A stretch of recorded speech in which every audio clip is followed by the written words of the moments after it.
History is filled with moments when civilizations, blinded by their own greatness, stumble into the very darkness they thought they had conquered. Empires rise believing themselves immortal, until the day they face something that cannot be subdued: the wilderness, the unknown, and the limits of their own ambition. For Rome, that day came beneath the cold canopy of the Teutoburg Forest, where thunder rolled across the heavens, rain fell like steel, and the eternal empire met a truth it could neither reason with nor command. In the autumn of 9 AD, 3 Roman legions, the 17th, 18th, and 19th, marched deep into the mist-shrouded wilderness of Germania. Behind them followed columns of auxiliaries, engineers, servants, and wagons carrying the emblems of empire, the golden eagles that glittered even under the dim forest light.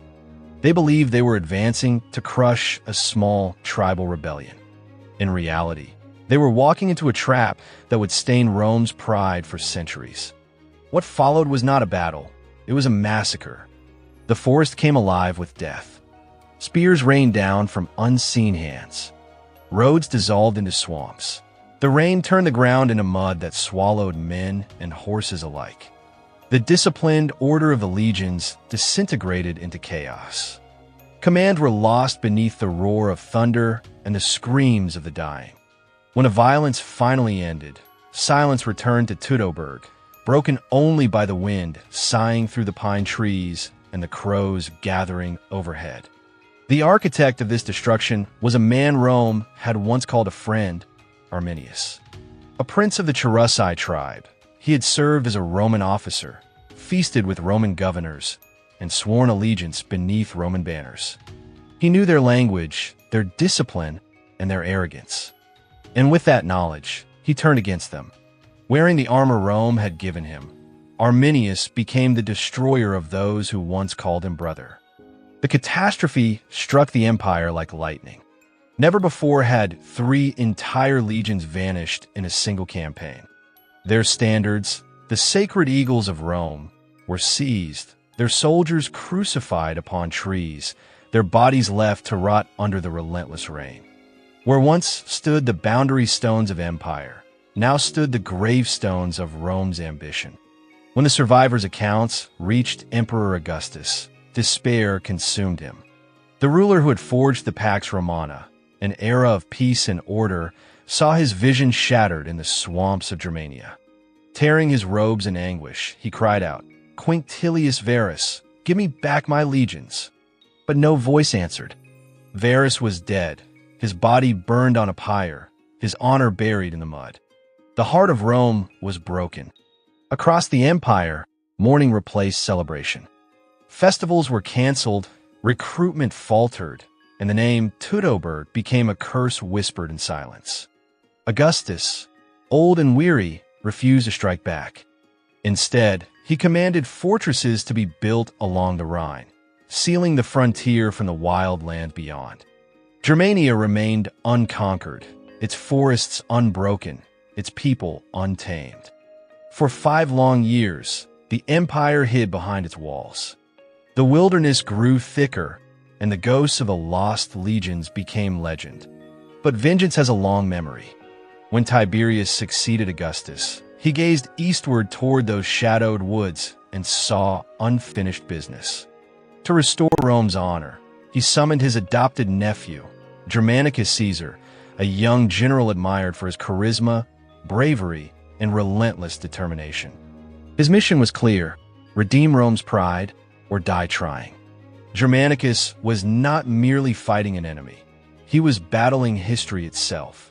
His father, Drusus, had perished in the same wilderness years earlier, thrown from his horse during a Germanic campaign. For Germanicus, the war was both imperial and personal, a chance to avenge not only Rome, but his own blood. Between 14 and 16 AD, he led several expeditions deep into Germania, retracing the cursed path of Varus's march. Each step carried the weight of ghosts. In the forests, the legions found the scattered bones of fallen Romans, their helmets rusted to the roots of trees, their shields half buried in moss. Germanicus ordered altars built upon those sites, offering solemn rites to the dead who had never received proper burial. For his soldiers, it was a moment of reverence and resolve, a reminder of what they were fighting for, the spirits of their brothers. One of the campaign's most perilous moments came at Pontes Longi, the Long Bridges. These were vast wooden causeways stretching for miles across endless marshland, built decades earlier to support Roman supply lines. The air was thick with fog and decay. It was here that Arminius planned to strike again, to recreate the nightmare of Teutoburg and destroy Rome's vengeance before it could take root. But this time, Rome had learned. At the head of the retreat stood Lucius Quinctilius Varus, a hardened commander with decades of experience. He was not a nobleman or a politician, but a soldier of pure discipline. He had fought in Illyricum, crossed the Rhine countless times, and understood the chaos of Germanic warfare better than most. When Germanicus ordered him to lead the legions safely back to the Rhine, Severus accepted with grim resolve. Behind him lay the enemy. Before him stretched the swamp, and around him the whispering forest that had devoured Varus. Then came the storm. Rain poured from the heavens, flooding the bridges. Wagons sank, horses fell, and soldiers struggled through knee-deep mud as arrows hissed from the treeline. From the darkness, the Germans emerged, striking like wolves. Yet Severus held the line. His calm became the army's anchor. When others panicked, a veteran later recalled, he gave orders. When they fled, he turned them back. Under his command, the legions bled, but they endured. Against all odds, Severus led them out of the swamp alive. This was no war of conquest. It was a war of endurance, of wills colliding in mud and blood. On one side stood Germanicus, the embodiment of Roman order, discipline forged by empire. On the other stood Arminius, the son of the forest, raised in freedom and vengeance, wielding chaos like a weapon.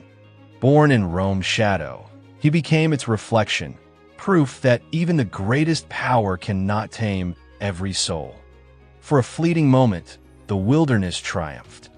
The empire that ruled the known world found its limit not in might, but in spirit, in the haunting stillness of the Teutoburg Forest, where every tree remembered the sound of Roman steel shattering, and every gust of wind carried the echo of a cry that no one would ever answer. For centuries, Rome stood as the architect of order in a chaotic world. Its strength lay not in numbers, but in structure, discipline as armor, organization as weapon. Every road, every victory, every monument was built upon one belief, that order was stronger than chaos. But in the wilderness of Germania, that belief was tested, and for once, the empire blinked.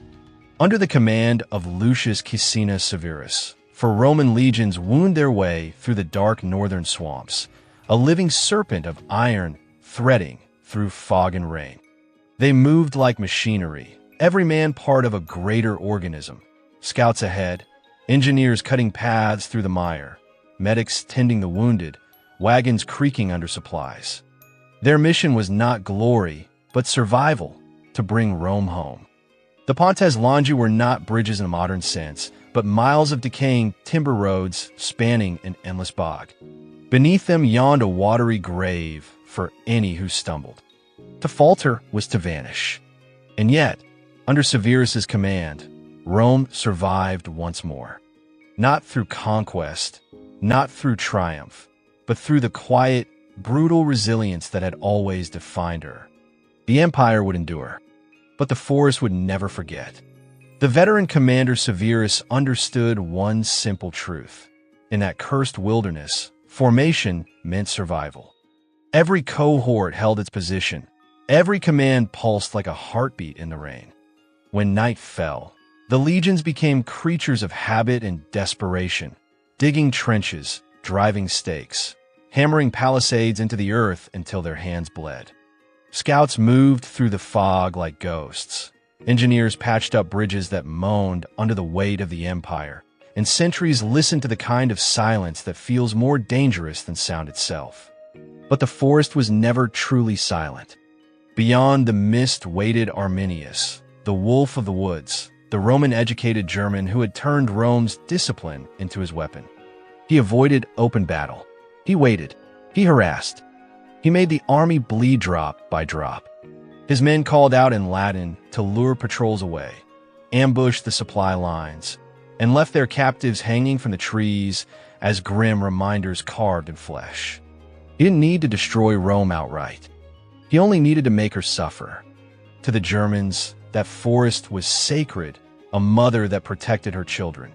To the Romans, it was a labyrinth of death. Rain transformed the roads into rivers of mud.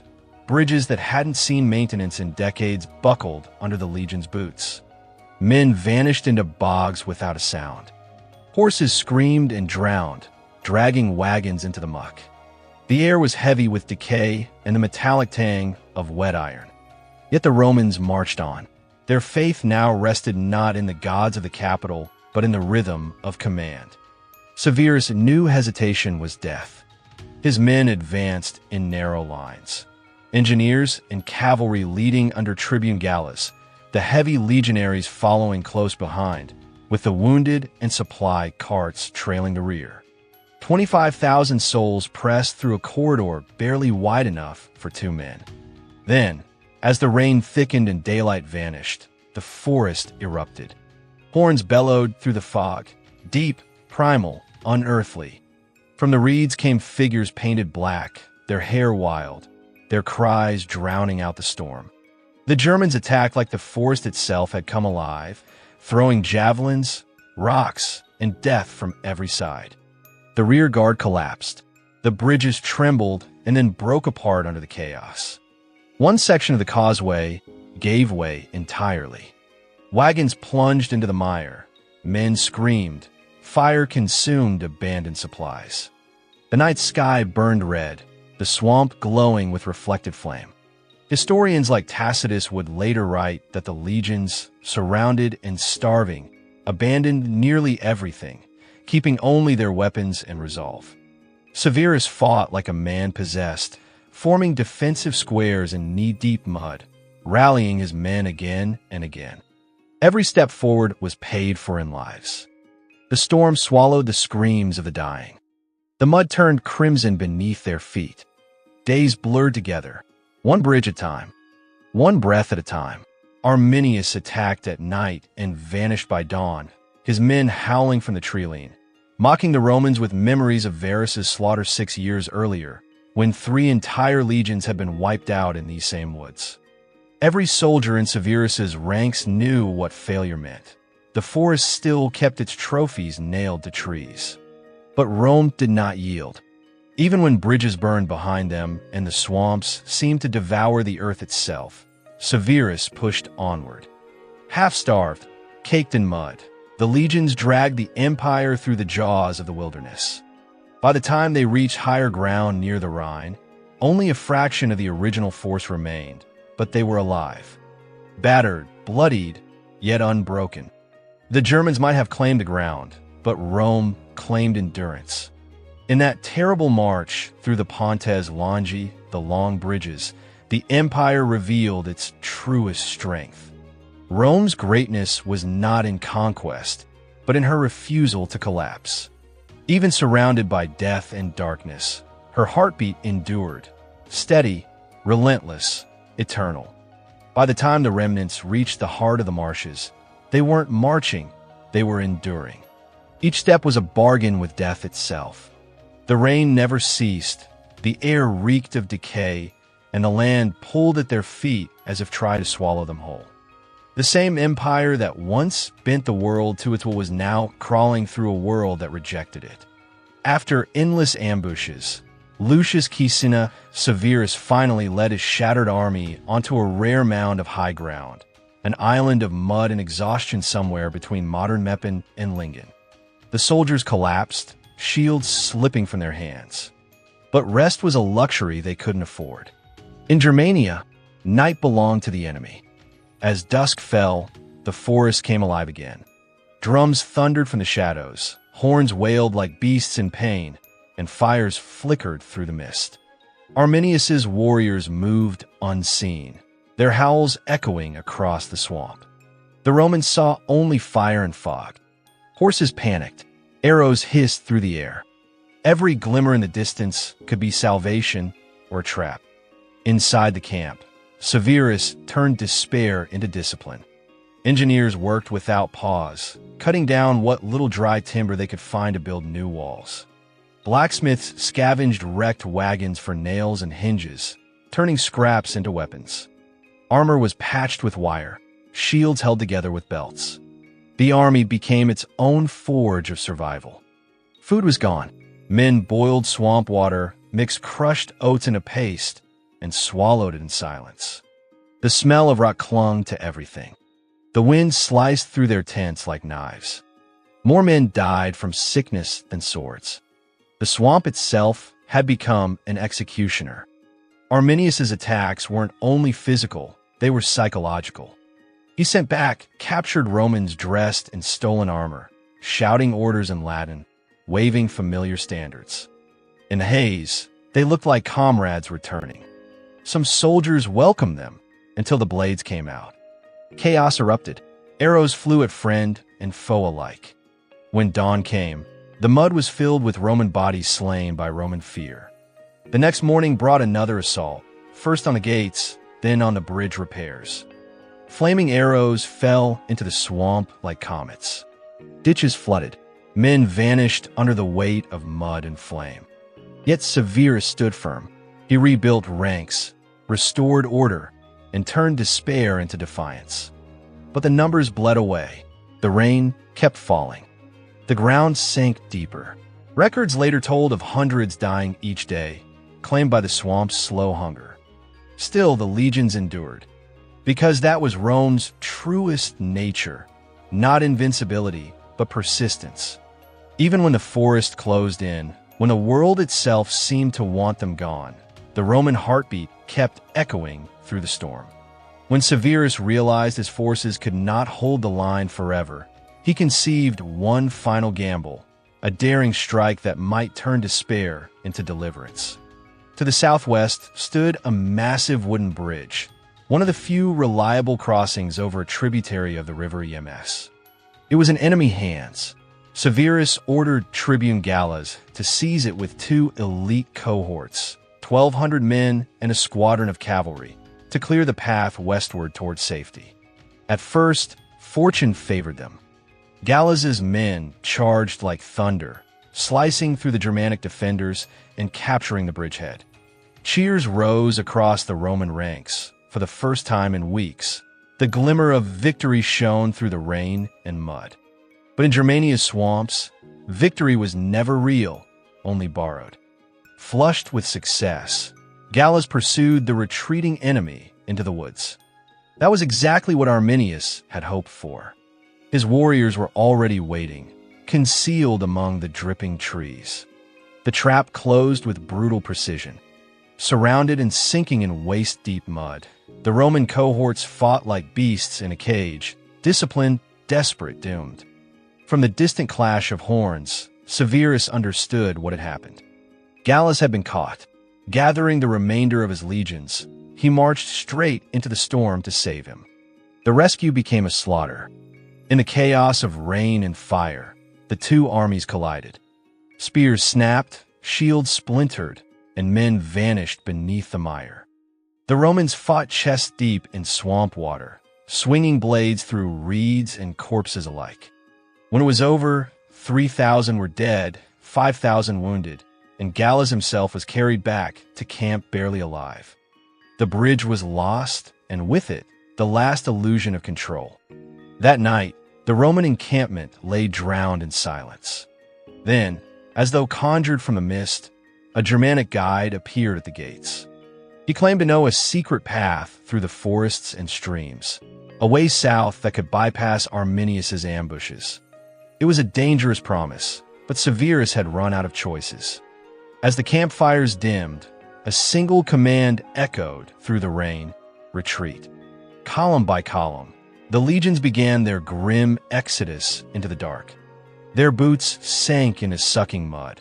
Armor clanked softly beneath the fog, and torches were extinguished to hide their movement. Only the wind, the dripping branches, and the distant howl of wolves accompanied them. To preserve order, Severus issued a merciless decree. Any man who fled or fell behind would be executed on sight.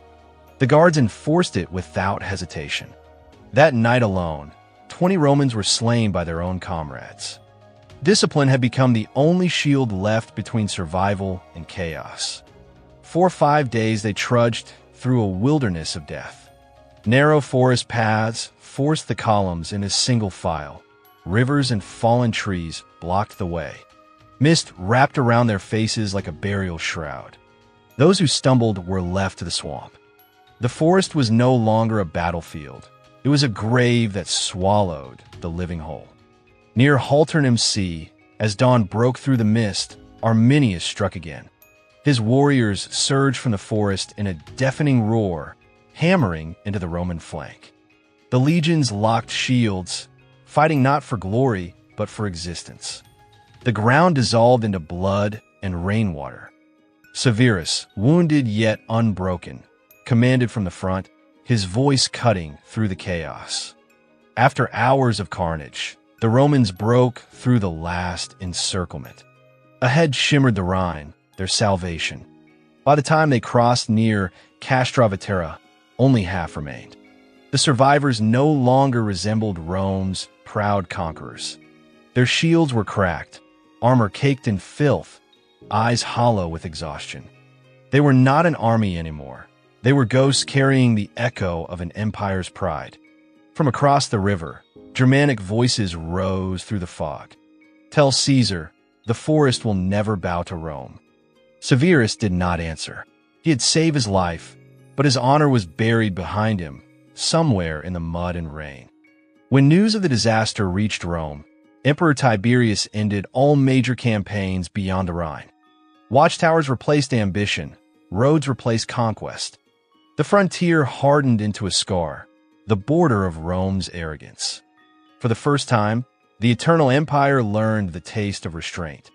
Yet in the north, a legend was born. Arminius, once a Roman-trained soldier, emerged as the voice of freedom. His name spread from tribe to tribe, uniting a people who had never stood together before. He had not conquered Rome, but he had stopped it. He proved that the wild lands of the north, and those who called them home, could defy even the greatest empire in history. Pontes Longi was more than a defeat. It was a revelation that the might of Rome could be undone not by armies, but by the elements themselves, the swamp, the rain, the hunger, and time. It marked the end of Rome's dreams in the north, and the birth of something older, wilder, unconquerable. From that day onward, the Rhine was no longer just a river, it was the edge of the world. Beyond it lay a realm Rome could never tame, haunted by spirits, echoing with distant drums, whispering forever through the trees. Here, the empire ends,